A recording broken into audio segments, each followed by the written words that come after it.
Del mediodía y ya están los estudios de la M530. Rodolfo Tailade. Rodo, ¿cómo estás? Muy bien, Eva, ¿qué tal? Buenas tardes para vos y para toda la audiencia. Buena semana.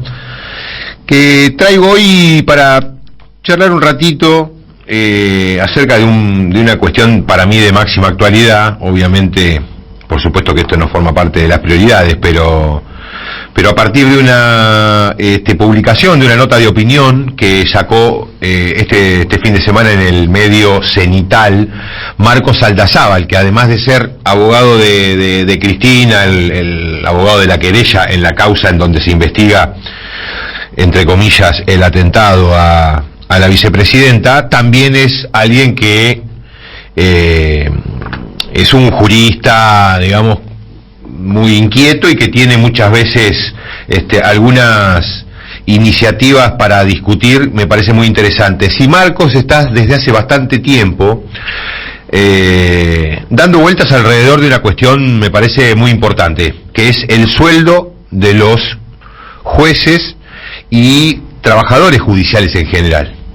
Bueno, por supuesto que lo plantea desde una visión crítica, en el sentido de que es absolutamente desproporcionado y te diría hasta lo plantea como injustificable el sueldo o los sueldos que tienen los trabajadores judiciales y los magistrados. Para que tengamos idea de qué estamos hablando, un juez de la Corte hoy, más o menos, cobra entre 3 millones y 3 millones y medio de pesos por mes. No, así cosas es. descomunales. ¿Qué publica la Corte diciendo que es un salario de 2 millones de pesos el que tienen los jueces? Lo que pasa es que eso es engañoso, porque tienen un montón de adicionales y de plus, antigüedad en el título, entre otras cosas, que claramente lo ubican a los jueces hoy entre 3 millones y 3 millones y medio de pesos por mes. Seguramente el que debe estar ganando más hoy debe ser Juan Carlos Maqueda, que es el de mayor antigüedad en el cargo. Pero estamos hablando de esos números, ¿no?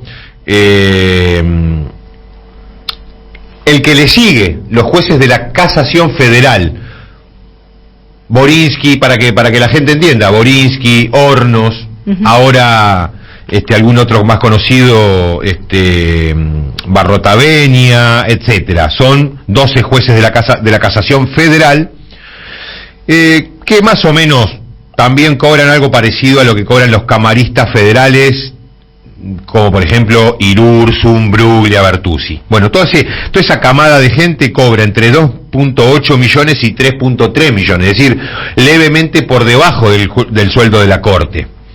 Ya tenemos después jueces de primera instancia que oscilan entre los 2.5 millones y los 3 millones de pesos. Así que ese es un poco el promedio de sueldos que se llevan en mano. Muy por arriba de lo que debe estar cobrando cualquier funcionario del gobierno nacional. Bueno, justamente a eso iba. Por ejemplo, cobra entre cualquier grupo de jueces de estos, desde los de primera instancia, que cobran entre 2.5 y 3, hasta los de la Corte, cobran entre 2 y 3 veces más que el presidente de la Nación, entre 4 y 5 veces más que un senador nacional, y mucho más importante, señala Aldazábal en esta nota, y yo lo resalto, cobran entre 11 y 40 veces más que un docente, por ejemplo. 10 veces más que el salario de un comisario, y promedio de 30 veces más que el ingreso promedio de un trabajador registrado. Estos son los y no pagan ganancias. Exactamente, a eso iba. Además de este privilegio de tener los sueldos más altos del país, tienen otro grupo de privilegios. Por ejemplo, no pagan el impuesto a la cuarta categoría, es decir, el impuesto a las ganancias. Hay otros beneficios que por ahí son menos tangibles. Tienen 45 días de vacaciones al año, tengas un año de antigüedad o tengas 40 años de antigüedad. O sea, el que entra ya arranca con 45 días de vacaciones. 45 días de vacaciones al año, 6 horas por día. El promedio, digamos, el horario judicial es de 7:30 a 13:30, es decir, son 6 horas. Está bien.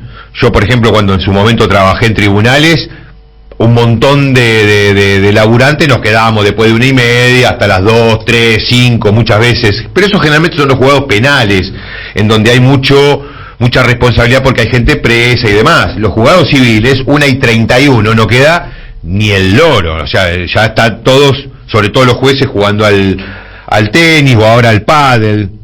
Pero efectivamente tenemos un nivel de privilegios en este sentido intolerable. Y no solamente son los jueces. A medida que la pirámide vos bajás la pirámide, digamos, se va ensanchando la pirámide, porque jueces, ¿qué cantidad de jueces tenemos hoy? Estos sueldos que acabo de decir corresponden a alrededor de poquito más de 1000 jueces. 1000 personas en todo el país ocupan los cargos de jueces. Hoy, como hay un montón vacantes, estamos hablando de 700 personas que cobran estos números, ¿no es cierto? Como hablamos de exorbitantes. 700 personas que uno podría decir, bueno, la verdad, es un universo ínfimo, no se justifica, por ejemplo, lo que quisimos hacer hace el año pasado, que hicimos cobrarle el impuesto a las ganancias, porque la verdad que eso no impacta. Bueno, pero el problema no es que hay 700 jueces o 1000 en el momento en que estén todos los juzgados cubiertos. El problema es que hay decenas de miles de empleados y trabajadores judiciales que no están muy lejos de esos salarios. Entonces vos, a medida que vas bajando de jerarquía, se ensancha la pirámide en el sentido de que cada vez hay más trabajadores, pocos jueces y muchos trabajadores. Entonces, vos tenés que el secretario, que es la persona de máxima jerarquía en un juzgado o en un tribunal antes del juez, está cobrando entre 1,5 millones y 2 millones de pesos por mes un secretario. Lo más frecuente es que un juzgado tenga 2 secretarios, pero la Corte tiene más de 100, cientos de secretarios tiene, por ejemplo, la Corte, un tribunal que te resuelve poquitas causas por año, digamos, ¿no? La verdad que no hay ninguna justificación. Un prosecretario administrativo, que es la persona, digamos, el escalafón más alto al que puede aspirar alguien que no es abogado, es decir, alguien que no es abogado de la carrera judicial, terminás en prosecretario administrativo. Bueno, nada mal, cobra entre 1 y 1,5 millones de pesos. Y el cargo más bajo, el más bajito de todo, es decir, lo que antes nosotros le decíamos pinche, no sé cómo se llamará ahora, pero que es el que cuando vos entrás al juzgado arrancás por ahí. Estamos hablando de un sueldo de bolsillo de entre 350 y 400 mil pesos para arrancar de entrada sin tener un solo mes de antigüedad.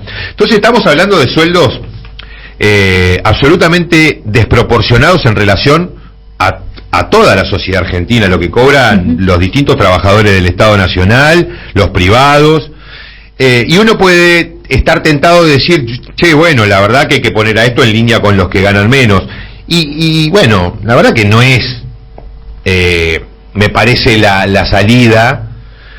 Por supuesto que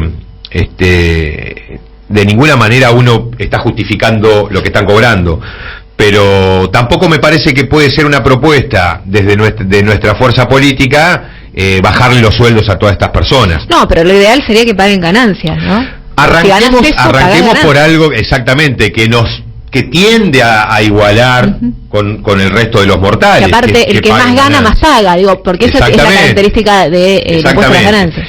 Esto me parece que por lo pronto necesitamos volver a discutir ganancias. En segundo lugar, lo que necesitamos es discutir mayor control, es decir, si el Estado va a poner semejante cantidad de dinero solamente en sueldos en el Poder Judicial, por lo menos que funcione adecuadamente como la gente. Para que funcione como la gente tenés que tener un control político, te diría férreo, y no dejar en manos de los jueces, como hoy está pasando, el control de sus propios actos. Es decir, hoy el Consejo de la Magistratura, que es el organismo encargado de hacer el control político, del control del desempeño, de la performance de los juzgados y de los jueces, está copado por los jueces, y los jueces manejan el Consejo, y por lo tanto no hay ningún estímulo, acá está la clave, no hay ningún estímulo para que las cosas cambien.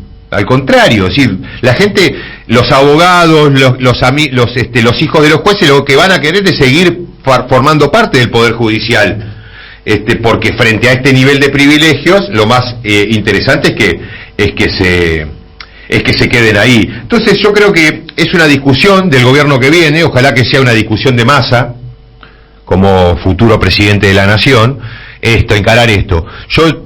Hay una serie de iniciativas que tenía Massa en carpeta cuando era diputado, y cuando era diputado te diría que estaba en ese rol de fiel de la balanza, ¿no? Cuando el macrismo era gobierno, nosotros éramos oposición y ellos estaban en el medio, a veces dando cuerda, a veces no, a veces acompañando. En ese momento Massa tenía 2 o 3 proyectos muy interesantes que en principio no parecen de Massa. Por ejemplo, uno de los proyectos tiene que ver con regular las causales de mal desempeño. Es decir, hoy sabemos que un juez es vitalicio, es otro de los problemas que tiene estos sueldos de exorbitantes, es decir, que además viene con un cargo que es vitalicio, que si vos no te mandás una macana grande, no te sacan ni de casualidad de ese cargo, no te destituyen. Bueno, en su momento Massa había tenido una idea que yo la compartí plenamente, y de hecho voy a insistir para que la tratemos en algún momento. Ya he hablado con algún diputado cercano a Sergio Massa que lo asesora en términos jurídicos. Entonces, planteo que hay que regular por ley cuáles son las causales de mal desempeño, porque si no queda al libre albedrío de alguien que tiene que jugar en ese momento. Entonces yo quiero que sean taxativas. Por ejemplo, que diga que cada 5 años ese juez tiene que someterse a un examen nuevamente para saber si está actualizado en materia jurídica, de fallo, jurisprudencial, etcétera. Y cada 5 años también se tiene que analizar el bocho, es decir, un examen psicotécnico para ver si esa persona sigue estando en situación, porque hay mucho psiquiátrico en el Poder Judicial. Es como la policía de la provincia de Buenos Aires, tienen más carpetas que personal activo. El Poder Judicial, claro, imagínate, presento una carpeta psiquiátrica, estoy 1 año sin trabajar cobrando 2,5 millones de pesos por mes. O sea, me parece, hay una serie de cuestiones que acá tenemos que ajustar. Y si, está bien, no se van a bajar los sueldos, no creo que sea una buena medida, ojalá los sueldos estuvieran en línea con esto, pero bueno, mientras tanto, por lo menos, que el Estado ponga algo, controle hacia dónde van sus recursos. Si tenemos este nivel de salarios y no hay ninguna respuesta positiva por parte del Poder Judicial, bueno, debería el Estado hacerse cargo de esa falta de respuesta y generar los incentivos, las reformas, las transformaciones necesarias como para que por lo menos esta cantidad infernal de plata que se va en salarios le sirva a la gente para encontrar alguna respuesta. Hoy el menos del 20%, el 19% de la gente piensa que el Poder Judicial funciona bien. Con estos sueldos debería funcionar, debería parecerle al 100% de la gente que funcione. Rodo, la seguimos el jueves, ¿te parece? El jueves seguramente vamos a tener reunión de comisión de juicio político. Y vamos a ver qué pasa con Maqueda. Vamos a ver exactamente, esperamos a Juan Carlos Maqueda.